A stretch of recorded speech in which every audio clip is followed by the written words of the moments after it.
আসল যে মনে করেন গডফাদার, যার নাম কেউ নেয় না, তার নাম হলো ইনসুলিন। বুঝছেন?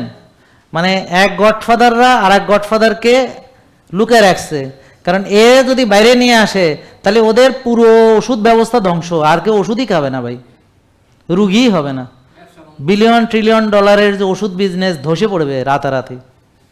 জাস্ট এই যদি আমাদের নিয়মগুলো 3 মাস সারা পৃথিবীর লোক মানে, কোথায় ডায়াবেটিস, কোথায় উচ্চ রক্তচাপ, কোথায় পিসিওএস, কোথায় ফ্যাটি লিভার, সব শেষ, রুগীই নাই।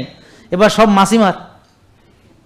তা এখন এই জন্যে ওরা মাসি টাসি মারতে চায় না, আপনাদেরকে মেরে ওরা হাত পাকাচ্ছে। এই জন্যে আপনাদের মারতে না পারলে মাসি মারতে হবে। এখন আপনারা সচেতন হলে একমাত্র বাঁচবেন, নাহলে মারা খাবেন। কিভাবে মারা খাবেন? ইনসুলিন খাইবেন, রিং খাইবেন। রিং মানে ঢুকাবেন আর কি, আর ইনসুলিন মারবেন আর কি, খাইবেন মানে মারবেন। হ্যাঁ, নিজেরে নিজে মুরব্বা বানাবে। ঠিক আছে? এখন কি আশ্চর্য ব্যাপার, পিসিওএস রুগীকে পরামর্শ দেয় 6 বেলা খাবে, একটু রুটি খাবে, একটু টক দই খাবে, একটু ওটস খাবে। পাগল নাকি? পাগল? ইনসুলিন, ওটস খেলে ইনসুলিন বাড়বে না? বাড়বে না? এই সবাই একসাথে বলেন, বাড়বে। টক দই খেলে ইনসুলিন বাড়বে না?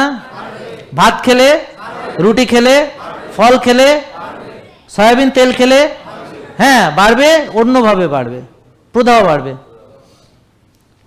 প্রদাহ বাড়বে। আমার কথা বুঝতে পারছেন? মানে সোজা আঙ্গুলে না, ব্যাক আঙ্গুলে বাড়বে। কথা বুঝেন নাই? এখন তাইলে একটা পিসিএস মেয়েকে কিভাবে সকালে রুটি খাইতে দেয়, কেমনে টক দই খাইতে দেয়, কেমনে ওটস খাইতে দেয়, কেমনে একটু পরপর খাইতে দেয়? পাগল নাকি? আমি ওদিন কইছি মাথায় গোবরও নাই, কারণ গোবরে সার আছে, এগুলো সয়াবিন তেল ছাড়া কিচ্ছু নাই।